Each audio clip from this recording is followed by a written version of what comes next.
Friends, welcome to our YouTube channel learn with NH. आज के शानदार वीडियो के अंदर हम दोस्तों पटवार भर्ती परीक्षा से संबंधित एक पेपर की चर्चा करने वाले हैं। काफ़ी शानदार आपका पेपर होने वाला है। क्वालिटी एजुकेशन के द्वारा इसी संडे को दोस्तों आपका पटवार ऑफलाइन टेस्ट 8 आयोजित करवाया गया था और ये जो आपका टेस्ट नंबर 8 है इसका सोल्यूशन हम देखने वाले हैं, जो कि ऑफलाइन आयोजित हुआ था इसी संडे को। जो भी विद्यार्थी पटवार भर्ती परीक्षा की तैयारी कर रहे हैं, आप इस वीडियो को जरूर देखिए, ये आपके लिए काफ़ी कारगर साबित होगा दोस्तों। ठीक है, सभी विषयों के सवाल हम यहाँ पर देखेंगे, तो सभी सब्जेक्ट के सवालों की हम चर्चा करने वाले हैं। एकदम आपके एग्जाम पैटर्न पर आधारित ये पेपर होने वाला है और एकदम पॉइंट टू पॉइंट हम बातचीत करेंगे। सारी डिटेल में आपको बताऊंगा कौन सा ऑप्शन आपका क्यों सही हुआ और क्यों गलत हुआ, तो एकदम डिटेल से हम चर्चा करने वाले हैं। तो जो भी विद्यार्थी पटवार भर्ती परीक्षा में इस बार फाइनल सिलेक्शन लेना चाहते हैं, इस वीडियो को आप जरूर देखिए। तो चलिए शुरू करते हैं दोस्तों। सबसे पहले हिंदी के सवाल हम देखेंगे। पहला सवाल देखिए, निम्न में से किस क्रमांक में सही संधि का उदाहरण है? तो सही संधि का उदाहरण आपका किस क्रमांक में यहाँ पर दिया गया है? शिशु प्लस एक के शिशुवेक्य दिया गया है, गो प्लस इंद्र गावेंद्र दिया गया है, षट प्लस मुख षडमुख दिया गया है और चतुर्गो प्लस कपाल चतुर कपाल यहाँ पर दिया गया है। तो शिशु प्लस एक के शिशुवेक्य आपका बिल्कुल सही हो जाएगा। ठीक है, गो प्लस इंद्र गावेंद्र गलत क्यों हो गया दोस्तों? क्योंकि यहाँ पर गावेंद्र की जगह आपका क्या होना चाहिए? गवेंद्र आपका होना चाहिए। और षट प्लस मुख जो आपका षडमुख दिया गया है, इसकी जगह आपका क्या होना चाहिए दोस्तों? षणमुख यहाँ पर होना चाहिए। और चतु प्लस कपाल का मतलब आपका क्या हो जाएगा? चतुष कपाल हो जाएगा। जब इनकी संधि होगी तो ये क्या हो जाएगा? आपका चतुष कपाल यहाँ पर हो जाएगा, यानी यहाँ पर र ना होकर यहाँ पर आपका स से षटकोण वाला हो जाएगा। तो अगला सवाल देखिए, निम्नलिखित में से कौन से शब्द में अभी उपसर्ग नहीं है? तो अभी उपसर्ग आपके कौन से शब्द में नहीं है? तो ये आपको देखते पता लग जाएगा। यहाँ पर आपका क्या हो गया दोस्तों? अभ्यागत में अभी प्लस आ प्लस गत, अभ्यागत।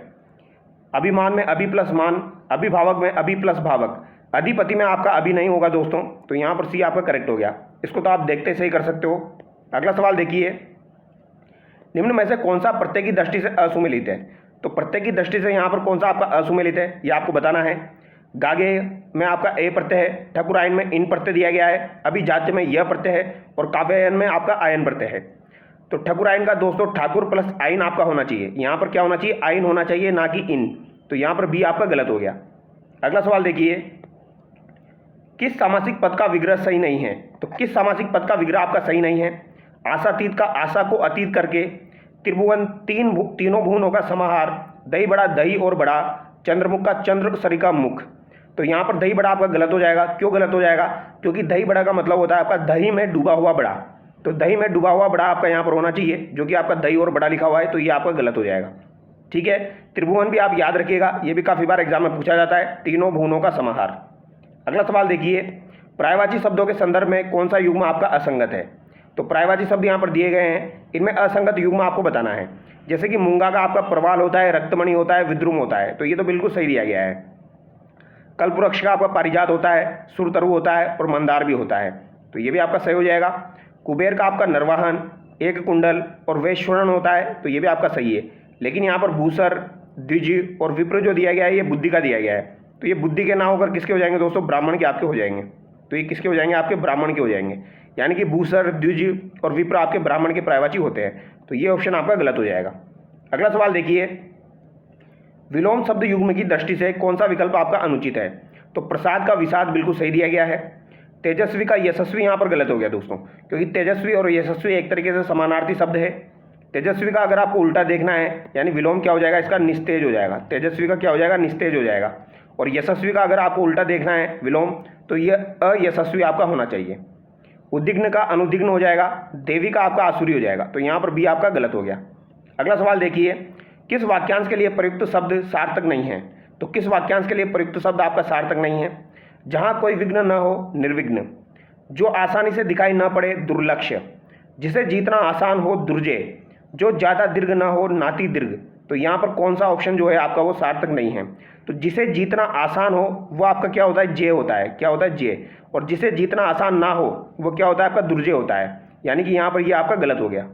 बाकी यहाँ पर तीनों आपके सही दिए गए हैं, याद रखिएगा। जो ज़्यादा दीर्घ ना हो उसे नाति दीर्घ कहा जाता है। अगला सवाल देखिए, क्वेश्चन नंबर 8 देखिए दोस्तों, उपल, उत्पल और उर उरु शब्द युग्मों के लिए उचित अर्थभेद बताइए।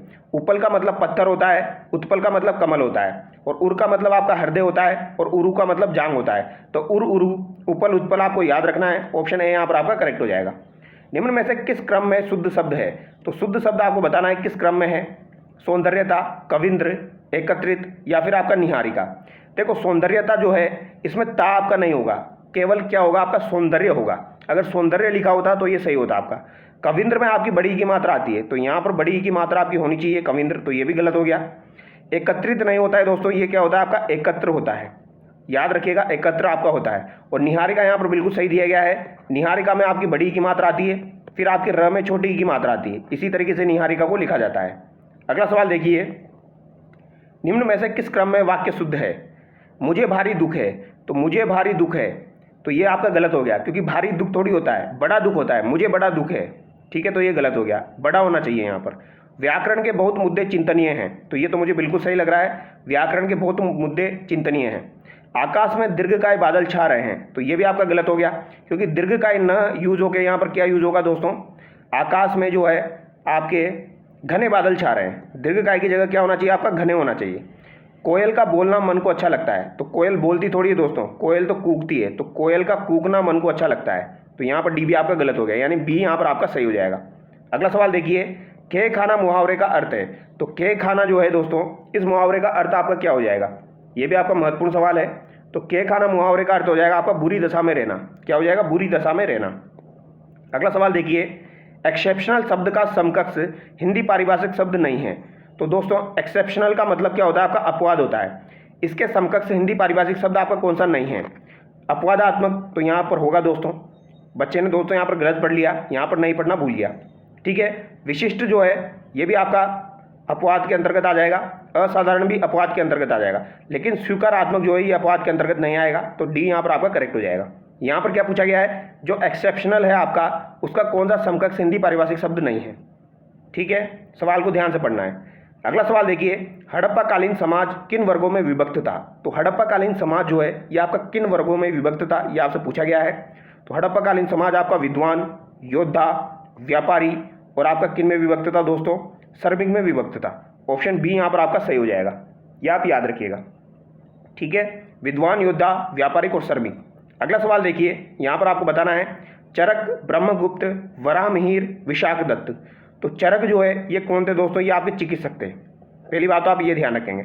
ब्रह्मगुप्त आपके दोस्तों गणितज्ञ हो जाएंगे, वराहमिहिर आपके खगोल शास्त्री हो जाएंगे, और विशाखदत्त के द्वारा आपकी मुद्रा राक्षस लिखी गई थी जो कि एक नाटक था, तो ये नाटककार आपके हो जाएंगे। यानी 2, 1, 4, 3 यहाँ पर आपका करेक्ट होगा। तो 2, 1, 4, 3 यहाँ पर आपका करेक्ट हो गया।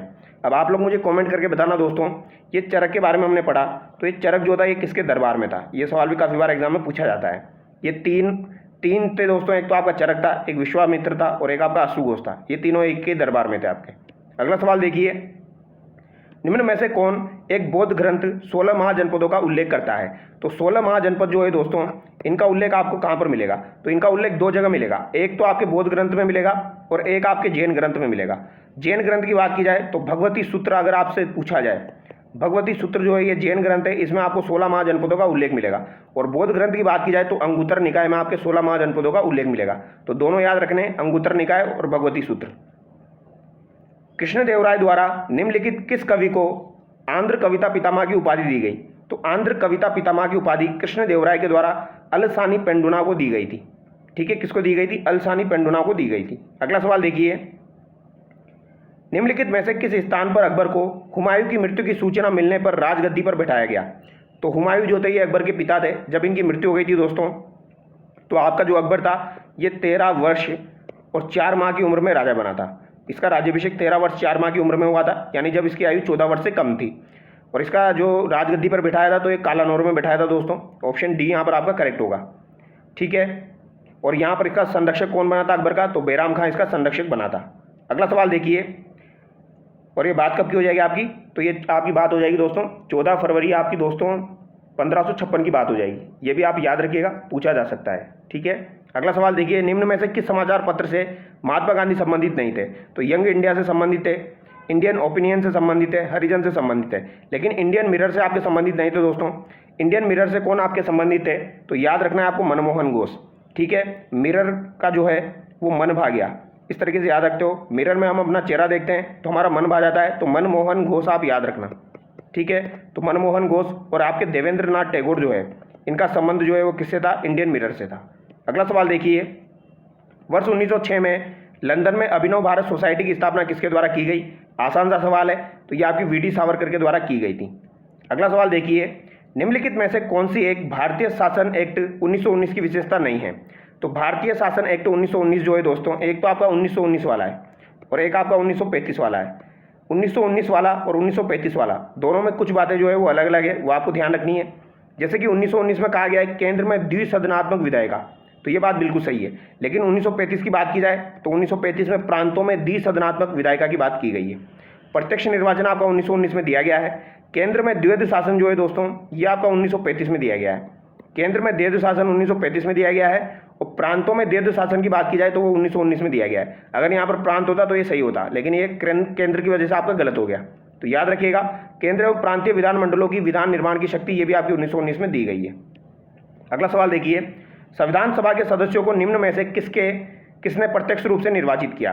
तो किसने प्रत्यक्ष रूप से निर्वाचित किया था? तो प्रांतों की विधानसभा के द्वारा ही ये प्रत्यक्ष रूप से निर्वाचित किए गए थे।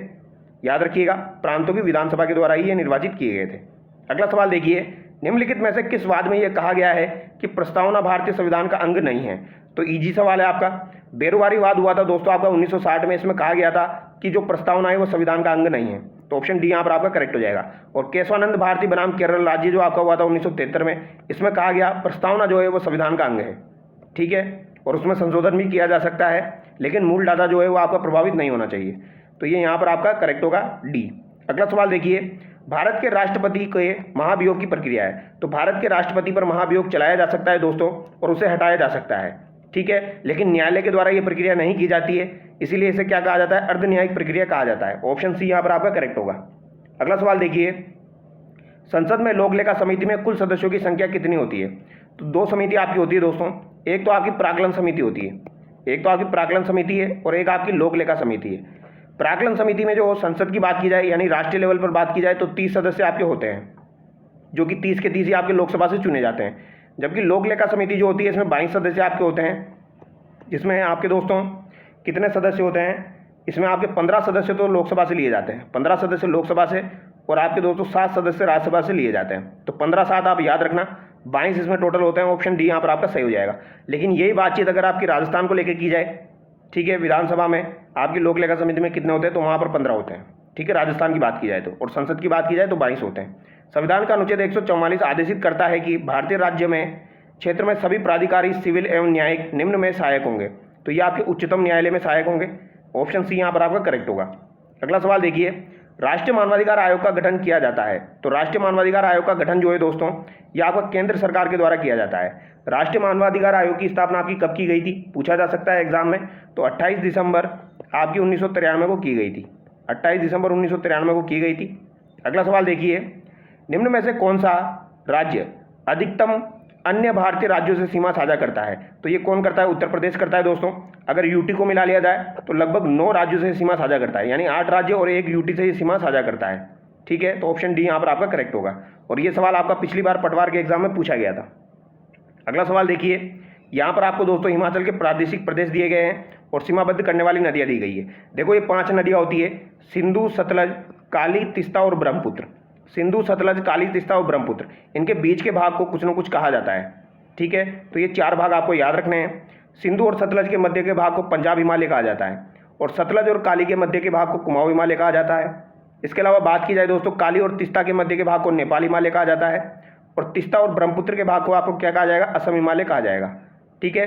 तो पंजाब, कुमायूं, नेपाल और असम, तो इनका मिलान आपको करना है। तो कुमाऊं हिमालय में कौन सा हो जाएगा आपका? सतलज और काली हो जाएगा। तो कुमाऊं में सतलज और काली हो जाएगा आपका, ए में आपका 4 हो जाएगा, ठीक है। इसके अलावा बात की जाए नेपाल हिमालय में, तो नेपाल हिमालय में आपका काली और तीस्ता हो जाएगा, तो बी में आपका 2 हो जाएगा, ठीक है। पंजाब हिमालय की बात की जाए तो पंजाब हिमालय सिंधु और सतलज हो जाएगा आपका। तो सिंधु और सतलज किस में दिया गया है? तो सिंधु और सतलज आपका ए हो जाएगा, यानी कि यहाँ पर 4, 2, 1 आपका होगा। तो सी ऑप्शन आपका करेक्ट हो गया। तो इस तरीके से आप कर सकते हो। अगला सवाल देखिए, यहाँ पर कौन सा आपका सुमेलित नहीं है? मानाला और नीतिला दिया गया है उत्तराखंड, तो मानाला दर्रा और नीतिला दर्रा आपके उत्तराखंड में है। सिपकिल्ला दर्रा आपका जम्मू कश्मीर में ना होकर हिमाचल प्रदेश में है दोस्तों। जेलेपला दर्रा आपका सिक्किम में है, ठीक है। और नाथुला दर्रा भी अगर आपसे पूछा जाए तो नाथुला दर्रा भी जो है वो भी आपका सिक्किम में है। बोमडिला दर्रा आपका अरुणाचल प्रदेश में, तो ये सही है, बी यहाँ पर आपका गलत हो गया। सिप किला आपका कहाँ पर हो जाएगा, हिमाचल प्रदेश में हो जाएगा। बड़ा लाचाला पूछा जाए वो भी आपका हिमाचल प्रदेश में हो जाएगा, सिप किला आपका हिमाचल प्रदेश में। मानसरोवर झील क्षेत्र में निम्न में से कौन सी नदियाँ निकलती है, तो मानसरोवर झील से आपकी 3 नदियाँ निकलती है, तीनों नदियाँ आपको ध्यान रखनी है, सिंधु सतलज ब्रह्मपुत्र। कैसे याद रखोगे, सिंधु सतलज ब्रह्मपुत्र, ऑप्शन डी यहाँ पर आपका करेक्ट होगा। अगला सवाल देखिए, असुमेलित का आपको चयन करना है दोस्तों। सलाल परियोजना आपकी चिनाब नदी पर बनी हुई है, तो ये तो बिल्कुल सही है, सलाल परियोजना आपकी चिनाब नदी पर है। माता टीला परियोजना बेतवा नदी पर आपकी यूपी में हो जाएगी दोस्तों, ठीक है, माता टीला परियोजना। थिन परियोजना जो है ये आपकी पंजाब में है, रावी नदी पर, तो ये बात भी बिल्कुल सही है, थिन परियोजना आपकी पंजाब में है, रावी नदी पर। कुंडा परियोजना जो है ये कुंडा नदी पर है ये दोस्तों, तो कुंडा परियोजना गोदावरी पर ना होकर कुंडा नदी पर ही है, ये आप याद रखिएगा, कहाँ पर, तमिलनाडु में। अगला सवाल देखिए, निम्नांकित राज्यों में से किसी एक राज्य में नामचिक नामरुक कोयला क्षेत्र स्थित है, तो नामचिक नामरुक, तो कभी भी दोस्तों ऐसा लिखा हुआ मिल जाए आपको नामचिक नामरुक, तो ये सब कहाँ पे मिलेंगे आपको, अरुणाचल प्रदेश में मिलेंगे। अगला सवाल देखिए, भारत में सर्वाधिक लाख उत्पादक राज्य है, तो सर्वाधिक लाख उत्पादक की बात की जाए तो ये आपका झारखंड हो जाएगा, सर्वाधिक लाख उत्पादक राज्य आपका झारखंड हो जाएगा। असुमेलित का चयन कीजिए। कामिका एकादशी कार्तिक शुक्ल एकादशी दिया गया है। बलराम जयंती भाद्रपद कृष्ण षष्ठी, तो बलराम जयंती भाद्रपद कृष्ण षष्ठी को मनाई जाती है। मौनी अमावस्या आपकी माघ अमावस्या को होती है, यहाँ पर ये वाला ऑप्शन आपका गलत हो जाएगा, क्योंकि आपकी कामिका एकादशी जो है दोस्तों ये कार्तिक कृष्ण पक्ष की एकादशी को मनाई जाती है, तो याद रखिएगा कामिका एकादशी कार्तिक कृष्ण पक्ष की एकादशी को मनाई जाती है। और यहाँ पर एक दिया गया आपका नाग पंचमी आपकी श्रावण कृष्ण पक्ष की पंचमी को मनाई जाती है, तो ये भी आपकी सही है। निम्नलिखित में से किस लोक देवता को विष्णु जी का अवतार माना जाता है, तो विष्णु जी का अवतार देवनारायण जी को माना जाता है दोस्तों, ठीक है, इजी सा सवाल है, ऑप्शन डी करेक्ट होगा। फाबू जी को लक्ष्मण का अवतार कहा जाता है, और गुगा जी आपके नागों के देवता हो जाएंगे। निम्नलिखित में से कौन से लोक देवता बरसात के देवता माने जाते हैं, तो बरसात के देवता के रूप में किन्हें पूजा जाता है दोस्तों, तो इजी सा सवाल है ये भी आपका, मामादेव को पूजा जाता है। ये सब सवाल आपके पीवाईक्यू में आए हुए सवाल है दोस्तों, ठीक है, महत्वपूर्ण सवाल है, याद रखिएगा। मामादेव जो होते हैं दोस्तों इनका मंदिर नहीं होता है, यानी इनकी मूर्तियाँ नहीं होती है, लकड़ी का एक विशिष्ट प्रकार का तोरण होता है जिसकी पूजा की जाती है, ठीक है, और इन्हें कुछ करने के लिए दोस्तों भैंसे की बलि भी दी जाती है, तो ये भी पूछा जा सकता है आपसे। अगला सवाल देखिए, निम्न में से किस देवी के मंदिर को चारण देवी का मंदिर कहा जाता है, तो चारण देवियों का मंदिर किसे कहा जाता है दोस्तों, ये भी आपका एक महत्वपूर्ण सवाल है। बडली माता, आई माता, सुगाली माता, आवड़ माता, तो आवड़ माता जो है दोस्तों इन्हें चारण देवियों का मंदिर कहा जाता है, चारण देवियों का मंदिर किसे कहा जाएगा, आवड़ माता को कहा जाएगा। अगला सवाल देखिए, निम्नलिखित में से किस क्षेत्र में संवर्गीय संप्रदाय का केंद्र है, तो ये सवाल मैं आपको काफ़ी बार करवा चुका हूँ। संवर्गीय संप्रदाय का केंद्र आपका दोस्तों स्वामी लक्खड़दास के द्वारा कहाँ पर बनाया गया, सीकर में बनाया गया, ऑप्शन ए यहाँ पर आपका करेक्ट होगा, लक्खड़दास भी आपको ध्यान रखना है। अगला सवाल देखिए, निम्न में से किस अवसर पर तेजा गीत गाए जाते हैं, तो कृषि कार्य जब भी प्रारंभ करते हैं तो तेजा गीत यहाँ पर गाए जाते हैं दोस्तों, ठीक है, जाटों के द्वारा। अगला सवाल देखिए, निम्न में से कौन सा नृत्य कालबेलियों के द्वारा भीख मांगते समय किया जाता है, तो भीख मांगते समय दोस्तों बागड़िया नृत्य आपका किया जाता है, ऑप्शन सी यहाँ पर आपका करेक्ट होगा। अगला सवाल देखिए, निम्न में से कौन सी रचना कन्हैयालाल सेठे की नहीं है, तो कन्हैयालाल सेठे की रचना कौन सी नहीं है, तो मिंजर कन्हैयालाल सेठे की है, निर्घंत कन्हैयालाल सेठे की है, कू जो है ये भी आपकी कन्हैयालाल सेठे की। चरणदास चोर जो है दोस्तों ये आपकी विजयदान देथा की है, किसकी हो जाएगी, आपकी विजयदान देथा की हो जाएगी, तो यहाँ पर 1 2 3 आपका करेक्ट होना चाहिए, 1 2 3 आपका करेक्ट होना चाहिए। यहाँ पर क्या पूछा गया है, कौन सी कन्हैयालाल सेठे की नहीं है, यानी कि केवल 4 आपका राइट हो जाएगा, ठीक है। निम्नलिखित में से किस चित्रकार ने जगत सिंह प्रथम के समय व्यक्तिगत चित्र बनाए थे, अब ये सवाल आप आराम से कर सकते हो दोस्तों। देखो जगत सिंह प्रथम के समय की बात की जा रही है, किसकी बात की जा रही है, जगत सिंह प्रथम के समय की। अगर आपसे पूछा जाए डोला मारू का चित्रण जो मेवाड़ शैली में हुआ है दोस्तों, ये किसके काल में हुआ, तो डोला मारू का चित्रण जो है नसीरुद्दीन के द्वारा किसके काल में किया गया था, महाराणा प्रताप के काल में किया गया था, ठीक है। और फिर आपसे पूछा जाए जब महाराणा प्रताप की मृत्यु हो गई थी उसके बाद अमर सिंह शासक बना, तो अमर सिंह के टाइम पर रागमाला का चित्रण हुआ दोस्तों 1604 में, तो रागमाला का चित्रण भी किसने किया था, ये भी नसीरुद्दीन ने किया था। तो नसीरुद्दीन के द्वारा ये 2 काम किए गए, ये आपको ध्यान रखने हैं। फिर इसके बाद में जो भी काम किए वो साहिबुद्दीन ने किए, तो यहाँ पर ऑप्शन बी आपका करेक्ट हो जाएगा, ठीक है। तो जगत सिंह प्रथम के समय आपके कौन हो जाएंगे, साहिबुद्दीन हो जाएंगे। और जगत सिंह प्रथम जो है दोस्तों इनके द्वारा ये आपके तस्वीरों कारखाना का निर्माण करवाया गया था, ठीक है, जिसे चित्तौड़गढ़ की ओवरी के नाम से जाना जाता है। अगला सवाल देखिए, प्राचीन राजस्थानी सभ्यताओं से प्राप्त अवशेष माइक्रोलिथ किस काल से संबंधित है, तो माइक्रोलिथ मध्य पाषाण काल को कहा जाता है। बेराट जयपुर में किस युग काल के अवशेष मिले हैं, तो बेराट में आपके मौर्यकालीन अभिलेख प्राप्त हुए हैं दोस्तों, यहाँ पर अशोक मौर्य का जो भाबरू शिलालेख है वो प्राप्त हुआ है। अगला सवाल देखिए, मारवाड़ के शासक राव मालदेव की पत्नी रूटी रानी का संबंध किस रियासत से था? तो रूटी रानी का संबंध दोस्तों जैसलमेर रियासत से था। ये आपके जैसलमेर के राजा लूण करण भाटी की दोस्तों बेटी हो जाएगी। ऑप्शन बी यहाँ पर आपका सही हो जाएगा। ठीक है, लूण करण भाटी जो थे उनकी बेटी ये आपकी हो जाएगी, याद रखिएगा। उमादेव। अजय प्रिय दम्भ संबंधित है, तो अजय प्रिय दम्भ नाम के जो सिक्के थे तांबे और चांदी के, ये किसके द्वारा चलाए गए थे? अजयराज चौहान के द्वारा चलाए गए थे। प्रसिद्ध कवि बिहारी जी का आश्रयदाता था, तो प्रसिद्ध कवि जो बिहारी जी थे दोस्तों ये किसके दरबार में था? तो बिहारी जी जो थे इनके द्वारा बिहारी सतसई लिखी गई है, और ये किनके दरबार में थे? ये मिर्जा राजा जयसिंह के दरबार में थे। और ये सवाल RSM SSB के द्वारा काफ़ी बार एग्जाम में आ चुका है, फेवरेट सवाल है, याद रखिएगा। ठीक है, अगला सवाल देखिए, बगरू का युद्ध कब हुआ? तो ये भी आपका सिंपल सा सवाल है दोस्तों। राजमहल का युद्ध तो आपका 1 मार्च 1747 को हुआ था। तो 2 युद्ध हुए थे, एक तो राजमहल का और एक आपका हुआ था दोस्तों बगरू का। तो बगरू का युद्ध आपका 1748 में हुआ था। ऑप्शन बी यहाँ पर आपका बिल्कुल सही हो जाएगा। किस किस के मध्य हुआ था? तो ये दोस्तों माधो सिंह और ईश्वरी सिंह के मध्य हुआ था, ये आप याद रखिएगा। ठीक है, ईश्वरी सिंह ने आत्महत्या कब की थी? तो 1750 में ईश्वरी सिंह ने आत्महत्या की थी। 1747 में जब राजमहल का युद्ध हुआ था, जो जीत गया था आपका ईश्वरी सिंह, तो इसने स्त्रलाट का निर्माण करवाया था जयपुर में, वो भी आप याद रखना। ठीक है, इसके बाद में एक आपका भटवाड़ा का युद्ध आएगा जो कि 1761 में हुआ था। माधो सिंह और आपके किसके मध्य हुआ था दोस्तों? को आपके माधो सिंह और कोटा के शासक के मध्य हुआ था, वो आप याद रखिएगा। अगला सवाल देखिए, 1857 की क्रांति स्वरूप क्रांतिकारियों द्वारा नीमच पर अधिकार करने के पश्चात पुनः कब ब्रिटिश सरकार ने नीमच पर अधिकार किया? तो ब्रिटिश सरकार ने नीमच पर अधिकार कब किया? तो 3 जून 1857 को तो नीमच में क्रांति हुई थी, और वापस यहाँ पर अधिकार जो है दोस्तों मेजर सावर्स के द्वारा 8 जून 1857 को किया गया था, ये आप याद रखिएगा। किसके द्वारा? मेजर सावर्स के द्वारा वापस यहाँ पर अधिकार 8 जून 1857 को किया गया था।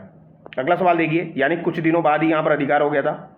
ठीक है, निम्नलिखित में से कौन राजस्थान के उन राजाओं में शामिल नहीं है जिन्होंने 1857 की क्रांति में क्रांतिकारियों का सहयोग किया? तो कौन सा यहाँ पर इनमें शामिल नहीं है जिन्होंने सहयोग किया? तो ठाकुर कुशाल सिंह ने सहयोग किया था, केसरी सिंह सलूम्बर के आपके जो भी जागीरदार थे उन्होंने भी सहयोग किया था, कोठारिया के आपके जोत सिंह ने भी सहयोग किया था, लेकिन तख्त सिंह जोधपुर ने दोस्तों अंग्रेजों का साथ दिया था। राजस्थान सेवा संघ की स्थापना कब और कहाँ हुई? तो वर्धा में हुई थी 1919 में राजस्थान सेवा संघ की स्थापना। इसमें विजय सिंह पति, रामनारायण चौधरी और हरिभाव किंकर आपके शामिल थे। और वर्धा से ही आपका राजस्थान केसरी नामक समाचार पत्र निकाला जाता था। मेवाड़ भीलकोर का मुख्यालय था, तो मेवाड़ भीलकोर जो है दोस्तों इसका मुख्यालय कहाँ पर हो जाएगा? आपका इंपॉर्टेंट सवाल है, पूछा जा सकता है। तो इसका मुख्यालय आपका खेरवाड़ा में था। ऑप्शन ए यहाँ पर आपका करेक्ट हो जाएगा। ठीक है, और इसकी स्थापना आपकी 1841 में की गई थी। ऑप्शन ए यहाँ पर आपका करेक्ट होगा। अगला सवाल देखिए, राज्यपाल की नियुक्ति के संदर्भ में निम्न कथनों पर विचार कीजिए। पहला कथन है, राज्यपाल की नियुक्ति राष्ट्रपति द्वारा वारंट जारी करके की जाती है। तो ये बात बिल्कुल सही है, राज्यपाल की नियुक्ति जो है वो राष्ट्रपति के द्वारा वारंट जारी करके की जाती है। नियुक्ति संबंधी वारंट को राज्य का उच्च न्यायालय का मुख्य न्यायाधीश पढ़कर सुनाता है, तो ये बात गलत हो जाएगी।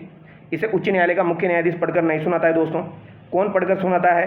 तो इसको कौन पढ़कर सुनाएगा? मुख्य सचिव इसको पढ़कर सुनाता है। कौन? मुख्य सचिव के द्वारा ये पढ़ा जाता है, ये आप याद रखिएगा। तो 2 यहाँ पर गलत हो गया। यहाँ पर असत्य पूछा गया है तो केवल 2 आपका असत्य है। अगला सवाल देखिए, निम्न कथनों को ध्यानपूर्वक पढ़कर सत्य कथन का पता लगाइए। कोई विधेयक धन विधेयक होगा या नहीं होगा, इसका निर्णय राज्यपाल द्वारा किया जाता है। तो ये बात तो गलत होगी, क्योंकि कौन करता है? लोकसभा का अध्यक्ष ये निर्णय करता है कि कोई विधेयक धन विधेयक है या नहीं है। दल बदल के आधार पर सदस्य की निरर्ता के विवाद में अंतिम निर्णय निर्वाचन आयुक्त का होता है। तो ये बात भी गलत है। अंतिम निर्णय किसका होगा यहाँ पर दोस्तों? आपके अंतिम निर्णय यहाँ पर लोकसभा के अध्यक्ष का होगा। तो ऑप्शन डी यहाँ पर आपका करेक्ट होगा, दोनों यहाँ पर गलत है। ठीक है, और ये बात याद रखिएगा, कोई विधेयक धन विधेयक है या नहीं है, इसका निर्णय लोकसभा का अध्यक्ष करता है, या फिर जो भी यहाँ पर बात की जा रही है विधानसभा की, तो विधानसभा का अध्यक्ष करता है। ठीक है, और ये बात किस में दी गई है? आपकी 199(3) में ये दी गई है। ठीक है, ये 199(3) में आपकी दी गई है, याद रखिएगा। अगला सवाल देखिए, निम्न में से असत्य कथन की पहचान कीजिए।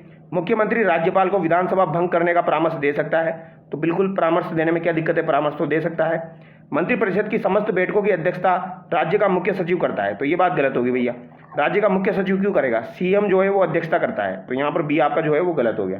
ठीक है, बाकी मुख्यमंत्री तथा मंत्रिपरिषद के सभी सदस्यों की शपथ का उल्लेख अनुसूची 3 में दिया गया है, ये बात भी आपकी सही है। अगला सवाल देखिए, यहाँ पर आपको मिलान करना है। आरंभिक अधिकारिता किसमें दी गई है? तो अनुच्छेद 225 में आपकी आरंभिक अधिकारिता दी गई है दोस्तों। रिट की अधिकारिता 226 में आपकी दी गई है। अभिलेखीय न्यायालय आपका 215 हो जाएगा। पर्यवेक्षीय अधिकारिता 227 हो जाएगा। यानी कि देख लीजिए 3, 1, 2 और 4, तो 3, 1, 2, 3, 1, 4, 2 आपका हो जाएगा। तो यहाँ पर सी आपका करेक्ट होगा। अगला सवाल देखिए, निम्न में से कौन सा सुमेलित नहीं है? सुमेलित है, तो यहाँ पर सुमेलित पूछा गया है। पंचायती राज स्तर और न्यूनतम सदस्य दिए गए हैं। ग्राम पंचायत में 9 पंच आपके होते हैं। पंचायत समिति में 15 पंचायत समिति सदस्य आपके होते हैं। जिला परिषद में 17 जिला परिषद सदस्य यहाँ पर दिए गए हैं। तो ये बात आपकी गलत हो जाएगी दोस्तों। ठीक है, तो क्वेश्चन नंबर 57 जो है इसमें आपका राइट आंसर क्या हो जाएगा?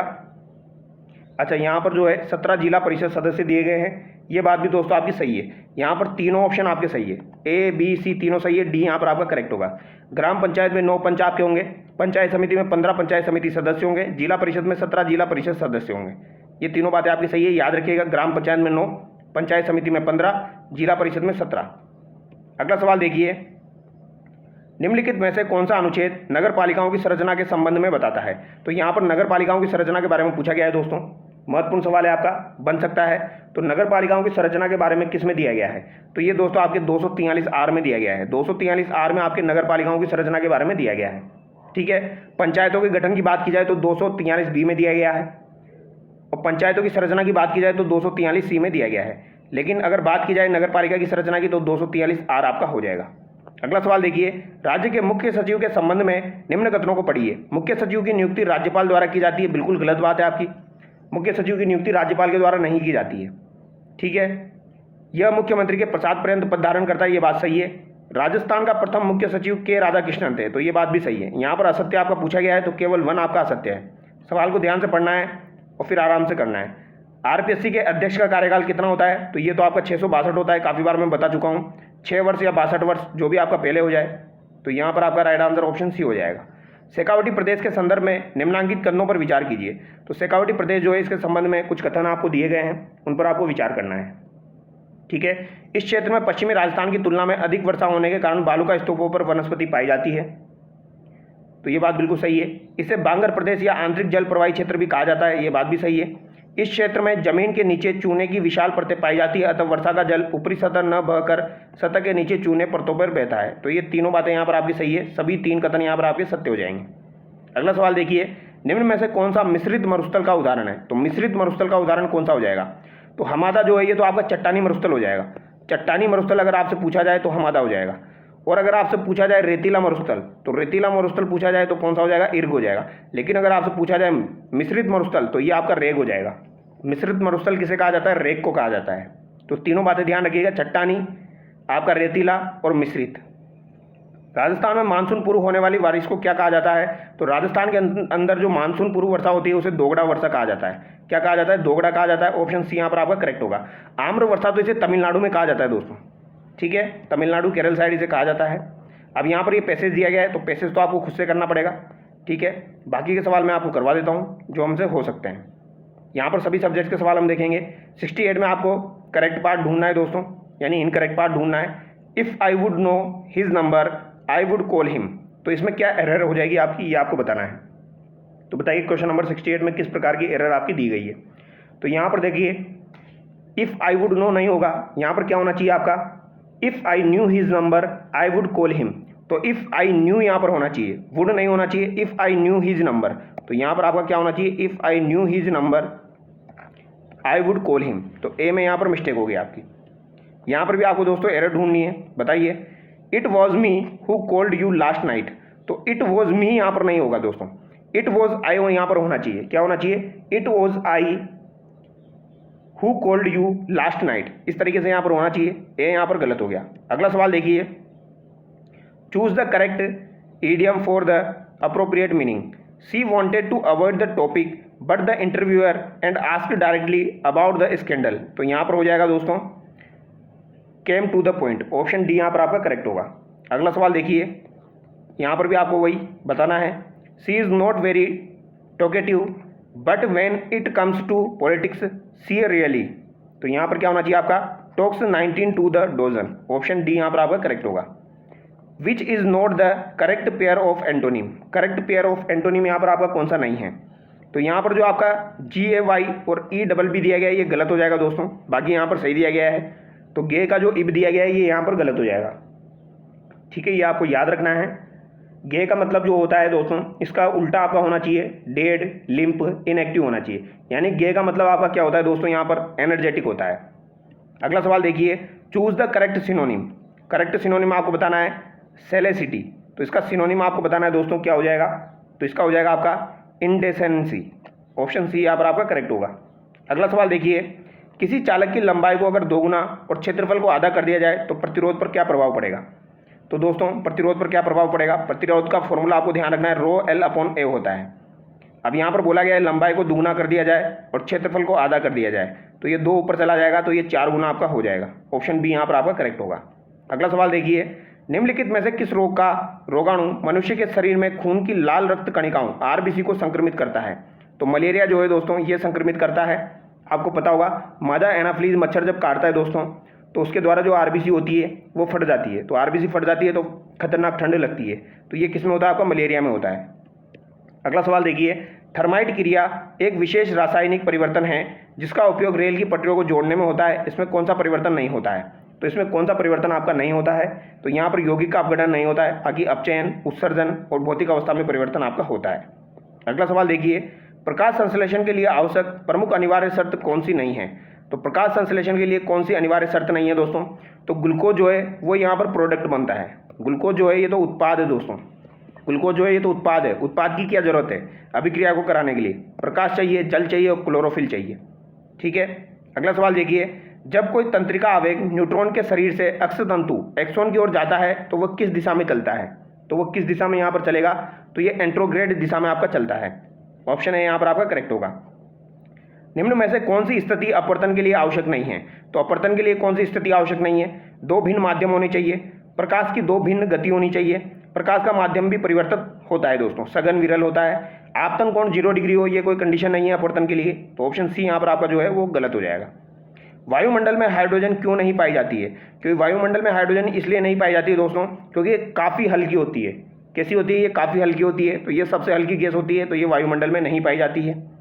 ऑप्शन बी यहाँ पर आपका करेक्ट हो जाएगा। अगला सवाल देखिए, अगला सवाल है आपका दोस्तों, परिवर्तित डेटा को स्टोर करने के लिए इसमें से किस मेमोरी का प्रयोग होता है। तो परिवर्तित डेटा को स्टोर करने के लिए किस मेमोरी का प्रयोग किया जाएगा, रैम रोम, ईपी रोम या पी रोम। तो इसका आंसर बताइए दोस्तों, ये भी आपका महत्वपूर्ण सवाल है। तो परिवर्तित डेटा को स्टोर करने के लिए ईपी रोम का प्रयोग किया जाता है, erasable programmable read only memory.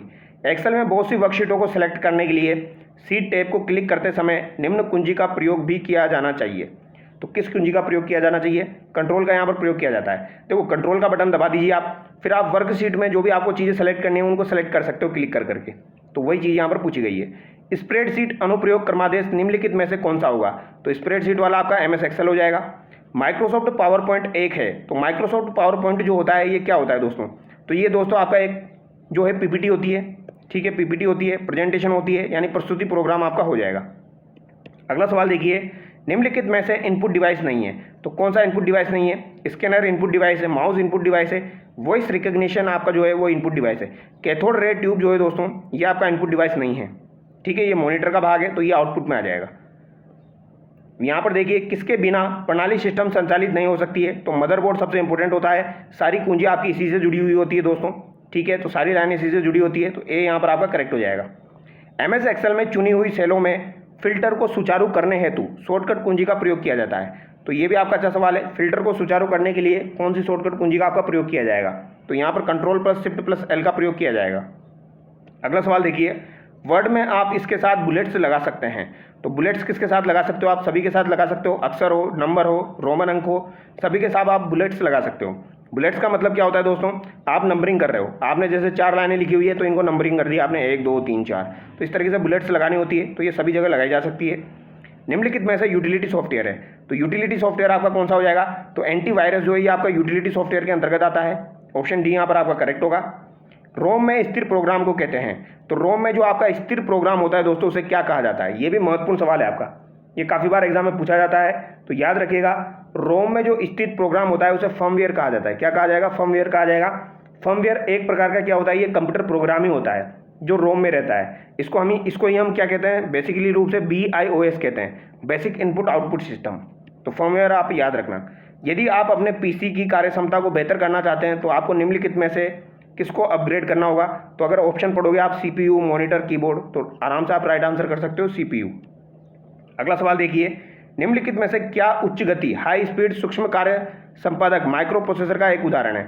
तो दोस्तों माइक्रो प्रोसेसर का एक उदाहरण आपका कौन सा हो जाएगा? सिंपल सा सवाल है, इस सवाल को आप आराम से कर सकते हो दोस्तों। माइक्रो प्रोसेसर का यूज जो है ये आपका चौथी पीढ़ी में किया गया था, उस चौथी पीढ़ी में किया गया था। और माइक्रो प्रोसेसर का उदाहरण आपका होता है पेंटियम, ठीक है। CD रोम, प्रिंटर, कीबोर्ड तो वैसे भी नहीं होगा, ए ऑप्शन आप ऐसे आंसर कर सकते हो। अस्थिर मेमोरी वोलेटाइल मेमोरी का उदाहरण है।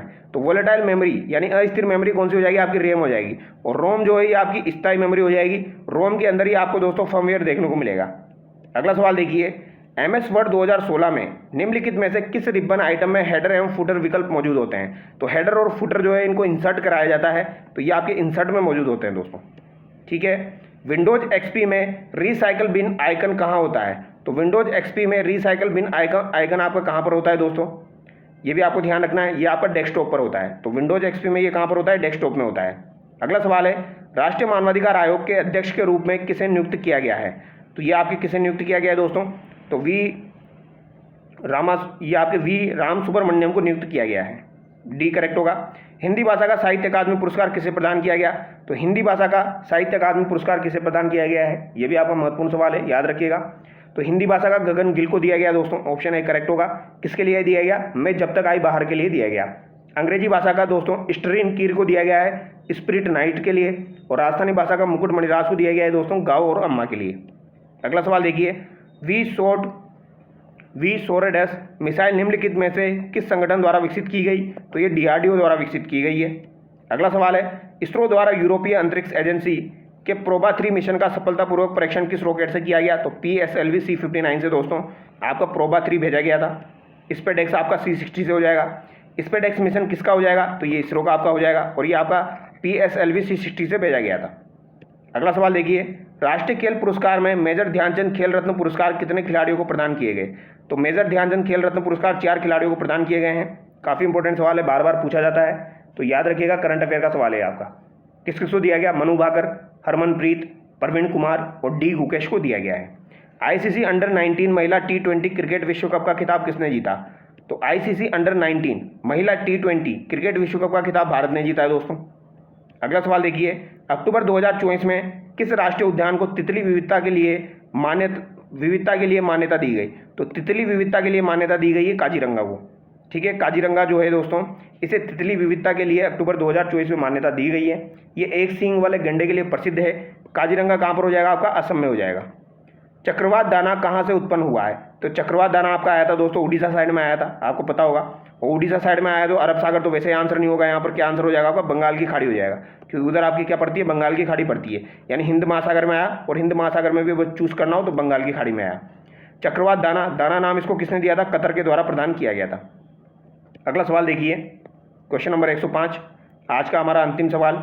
किस राज्य ने देश में पहली बार 27 जनवरी 2025 को समान नागरिक संहिता UCC को लागू किया?